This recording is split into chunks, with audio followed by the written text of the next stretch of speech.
passes that most of you guys know are like, can you go down on your back, please? I like to pass standing or in squat positions with X. My legs are always like in an X. Like that, I avoid that he's gonna kick me forward. Like if he has in the middle here with the X, if he wants to kick me there, I'm like in a stable position. If my legs are open or pointing outwards, I don't have base. So the whole passing system is based on standing passing system and with the knee like this. So we start really like at the beginning. He has 2 butterflies, which is not so common anymore these days. Most of the times we are like this way, or of course this way, like the reverse de la Hiva, or with the de la Hiva. Okay, but just for the understanding of the passing system, we start now like this. We go through all the other positions that I showed now, like reverse de la Hiva, the de la Hiva, etc. We go through it. But first we start like this. Control of the knees. My knees are pointing inward, my knees are not pointing outwards. Inwards, like this. So what I do is to start the passing, I'm gonna push the leg a little bit in the middle and I rotate my leg to the middle. So the only thing I do is my knee stays heavy on the shin, I'm pushing down with my body, my hip rotates on the side, and now I rotate with the last part of my leg. I rotate inwards. And when I do that, I kick the leg outwards to bring him under pressure on this side. Now look, I do it again. Like X, pushing, turning, stepping out. Look the other side. Pushing, turning, stepping out. So he has heavy pressure on his hip now. The hip is immobilized. He cannot do hip escape, he cannot move forward, he cannot kick me there, he cannot sweep me, nothing will happen from here. The next step I do from here is I control the hip with my palm of my hand. And I have to feel his hip bone. The other hand is still on the knee. And what I do now is I do a side step. And when I do that, I stretch his leg out, like this way. And with my elbow and my upper body, I pressure on the opposite side. So he feels a hard stretch in the hip and is still not able to move. He cannot do hip escape, he cannot attack me. Even when he has grips, I'm in a stable position, he cannot do shit against me.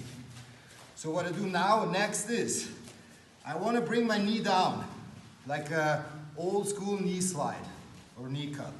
Chris. But at the same time, I need to control his posture or his upper body. So when I point my knee down and when my knee hits the ground, it's the same moment where I hug the head.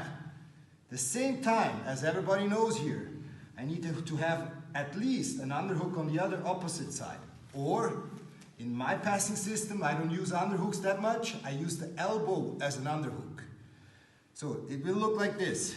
I'm here pressuring, I point my knee down. The moment where my knee touches the ground is the moment where my elbow is doing the underhook and the other hand is hugging his head. Boom. Then I take out, look my elbow now, my elbow goes to the hip. And I connect the elbow with my knee. My shoulder stays heavy on the shin, and as you can see, I'm staying on my toes. Sometimes I do even this. I point my leg outside and the knee again pointing inside, like this. I stay in 3/4 69. I'm not going to the 69. I'm not in the side control. I'm half 69, half side control. I grab his hip bone with my palm of my hand. I connect my elbow with my leg. I hug his head. I grab his shoulder and pushing forward my shoulder in his face like this. This gives me as well the guard pass, the 3 points. I don't have to be typically being here. Okay? So why I'm doing that? The whole time when I pass, I make sure that he's not able to hip escape, nor to bring back his legs inside. If I stay on the side control, let's say I stay here, and I'm not good in controlling the hip, he just hip escapes, I bring in the knee. And shit, I have to start all over again, passing the guard. Okay?